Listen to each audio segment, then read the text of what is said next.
మూడవ శ్లోకాన్ని పరిశీలిద్దాం. సమస్తలోకశంకరం నిరస్తదైత్యకుంజరం దరేతరోదరం వరం వరే భవక్త్రమక్షరం కృపాకరం క్షమాకరం ముదాకరం యశస్కరం మనస్కరం నమస్కృతాం నమస్కరోమి భాస్వరం. స్థూలార్థాన్ని పరిశీలిస్తే సమస్త లోకాలకు శుభాన్ని కలిగించేవాడు, గజముఖుడని నాశనం చేసినటువంటి వాడు, పెద్ద ఉదరం కలిగినటువంటి వాడు, శ్రేష్టమైన ఏనుగు ముఖం కలిగినటువంటి వాడు, దయను కలిగించేవాడు, క్షమను కలిగించేవాడు, కీర్తిని కలిగించేవాడు, అలాగే నమస్కరించినటువంటి వారి మనస్సులను జ్ఞానముతో నింపివేస్తూ ఆ విధమైనటువంటి మనస్సును కలిగిస్తూ ప్రకాశించే స్వామికి నేను నమస్కరిస్తున్నాను అని ఆచార్యుల వారు చెప్తూ ఉన్నారు. ఇక వివరణలోకి వెళితే సమస్త లోకశంకరం అంటే అన్ని లోకాలకు శుభాన్ని కలిగించేవాడు అని చెప్పుకున్నాం. శం కరోతి ఇది శంకర అంటారు. శం అంటే శుభం అని అర్థము. దానిని కలిగించేవాడు కాబట్టి ఆయనకు కూడా తన తండ్రి వలె శంకరుడని పేరుంది. మరి శుభం అంటే ఏమిటి అనేది ప్రశ్న. ఎవరికి ఏది శ్రేయస్సును కలిగిస్తుందో, ఏది భద్రమును కలుగజేస్తుందో అదే శుభం. కాబట్టి లోకశంకరం అనేటువంటి మాటకు లోకములకు జీవులకు ఏది భద్రమైనటువంటిదో, ఏది క్షేమదాయకమో దానిని ప్రసాదించేవాడు కాబట్టి ఆయనకు శంకరుడు అని పేరు అని తెలియజేస్తున్నారు. తర్వాత నిరస్త దైత్య కుంజరం అంటే గజాసురుణ్ణి నాశనం చేసినటువంటి వాడు. ఈ విషయం మనం మొదటి శ్లోకంలోనే చెప్పుకున్నాం కదా, గజాసురుణ్ణి సంహారం చేశాడని. మరి మరలా ఎందుకు వచ్చింది అనేది ఒక ప్రశ్న. మొదటిదేమో లోకకంటకుడైన గజాసురుణ్ణి సంహరించడం అయితే, ఇక్కడ అర్థం ఏం చెప్పారు పెద్దలు? ఏనుగంత పరిమాణంలో మనలో ఉన్నటువంటి అహంకారాన్ని నాశనం చేసేటువంటి వాడు. ఆ అహంకారం ఉన్నంత వరకు తనను తాను తెలుసుకోలేనటువంటి ఈ సామాన్యమైనటువంటి జీవులకు దానిని తొలగించి వేసి కేవలం తనకు నమస్కరించినంత మాత్రము చేత సాధకుడికి జ్ఞాన మార్గానికి బాటలు వేస్తూ ఉన్నాడు ఆయన. ఆ విధంగా ఆయన నిరస్త దైత్య కుంజరం అనేటువంటి మాట మళ్ళీ మళ్ళీ వచ్చినా అది పునరుక్తిగా మనకు అనిపించినప్పటికీ అక్కడ రాక్షస సంహారం చేస్తే ఇక్కడ మనలో ఉన్నటువంటి అహంకారం అనేటువంటి రాక్షస సంహారం చేసి జ్ఞానానికి బాటలు వేసేటువంటి వాడిగా విఘ్నేశ్వరుడు మనకు కనబడుతున్నాడు. తర్వాత దరేతరోదరం వరం అంటే పెద్ద పొట్ట కలిగినటువంటి వాడు అని చెప్పారు. దాన్ని మళ్ళీ ఎట్లా చెప్తున్నారు? బల్లగుద్ది చెప్పినట్లుగా, అంటే చిన్నది కానటువంటి పొట్ట అంటే చిన్నది కాకపోతే ఏమిటి అర్థం? పెద్దదనే కదా అర్థం. ఎందుకు అలా చెప్పాలి అంటే ఆ పుట్టలో 14 లోకాలను పెట్టుకుని కాపాడుతున్నాడు ఆయన. కుక్షిస్థ అఖిల భువనాయ నమః అని పరమాత్మకు పేరు. అట్లాగా తన పుట్టలోనే 14 భువనాలను పెట్టుకుని కాపాడుతున్నాడంట. ఇట్లా తండ్రి కూడా కాపాడాడు ఒకసారి. ఎక్కడ అని మనకు ప్రశ్న వస్తోంది. క్షీరసాగర మథనంలో ఆయన ముందుగా గరళం పుడితే దేవతలందరూ ప్రార్థిస్తే చక్కగా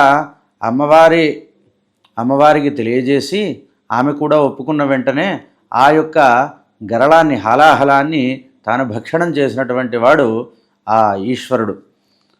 ఆయన ఎట్లా చేశారనేది ఒక విచిత్రం.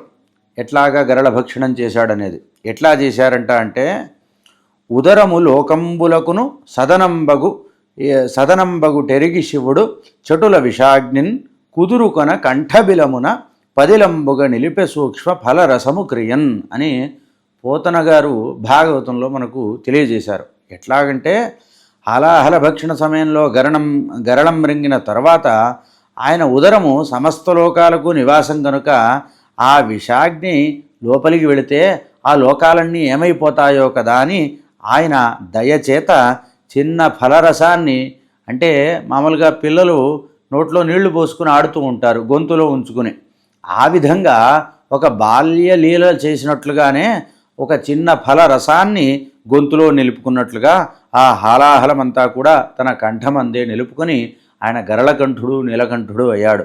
గణపతి కూడా ఆ విధంగా సమస్త లోకాలను తన ఉదరంలో రక్షిస్తూ ఉన్నారు.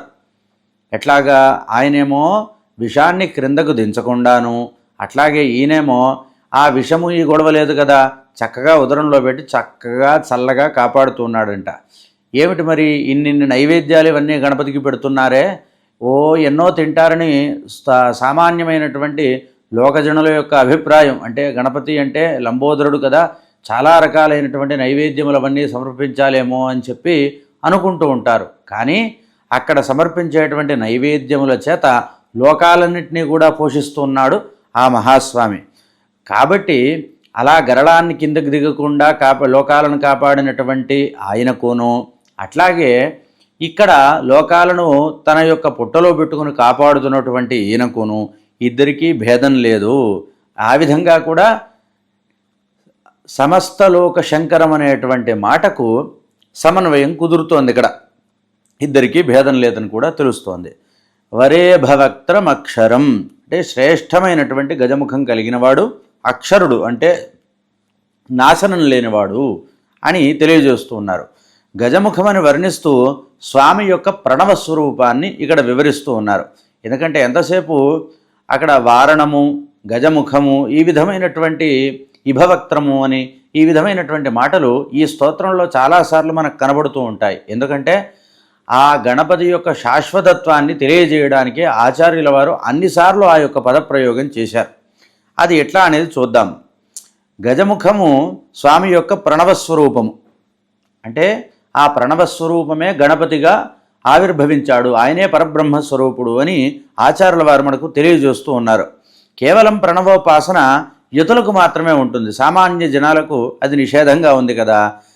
కాబట్టి సామాన్యులైనటువంటి భక్తజనులు గజాననాయ నమః, గజముఖాయ నమః, ఈ విధంగా గజనామంతో ఎవరైతే నామస్మరణ చేస్తున్నారో వాళ్లకు పరోక్షంగా ప్రణవ సాధన సిద్ధి కలుగుతోంది. అక్కడ ఆయన రూపాన్ని వర్ణిస్తూ ముత్తుస్వామి దీక్షితుల వారు కూడా వాతాపి గణపతిం భజే అనేటువంటి కీర్తనలో ప్రణవస్వరూప వక్రతుండం అని కీర్తించారు. ఆ విధంగా స్వామి కేవలం స్థూలంగా గజముఖుడనే కాకుండా ఆయన ఓంకార స్వరూపుడిగా సర్వ జగత్స్వరూపంగా కూడా మనకు తెలుస్తోంది.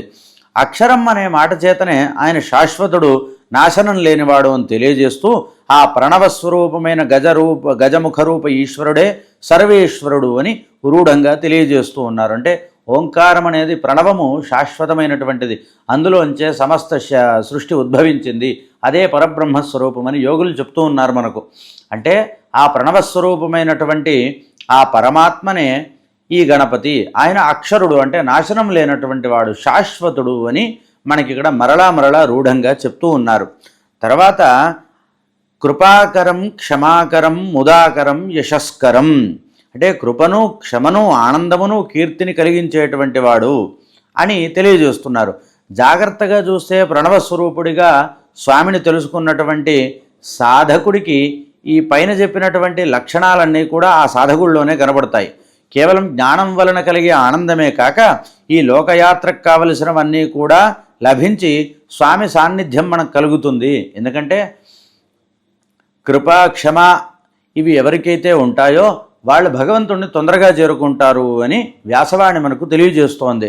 కాబట్టి ఆ కృపాక్షమ ఎవరైతే కలిగి ఉంటారో వాళ్ళు సదా ఆనందంగా ఉంటారు, తృప్తిగా ఉంటారు. తద్వారా వాళ్ళ కీర్తి కూడా కలుగుతుంది. అంటే స్వామిని ఉపాసించేటువంటి వాళ్ళందరికీ కూడా ఇహమందు సకల సౌఖ్యములు కలుగుతాయి, పరమందు మోక్షం కూడా కలుగుతుంది అని ఇక్కడ మనకు ఆచార్యుల వారు తెలియజేస్తున్నారు. ఇదొక్కటే కాదు, మనకు యజుర్వేదంలో తైత్రీయోపనిషత్తులో కూడా భృగువల్లిలో చెప్తోంది. బ్రహ్మను తెలుసుకున్నటువంటి వాడి యొక్క ఫలితం ఏమిటి అంటే మహాన్ భవతి ప్రజజా పశుభిర్బ్రహ్మవర్చసేన మహాన్ కీర్త్యా అంటే బ్రహ్మమును తెలుసుకున్నటువంటి వాడు ఏ విధంగా అవుతాడు అంటే ఇహమందు ఇక్కడ శరీరము ఇంకా ఉన్నంత వరకు కూడా మహాన్ భవతి, ఆయన మహాత్ముడవుతాడంట.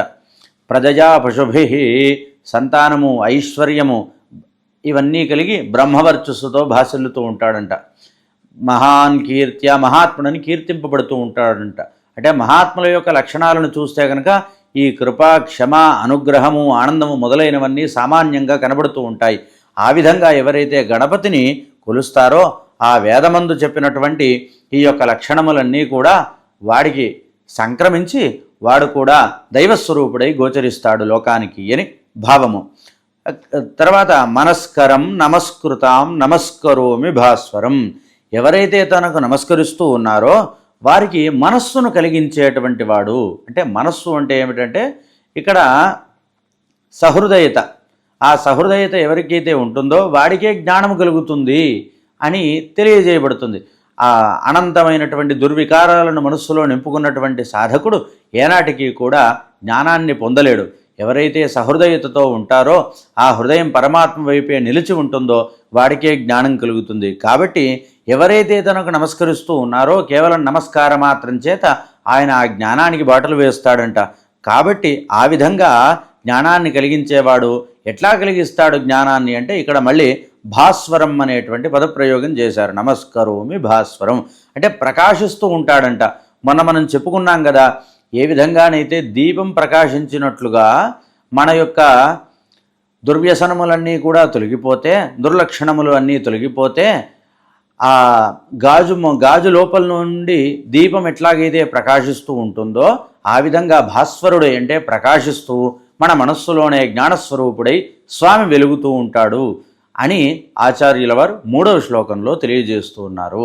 స్వస్తి.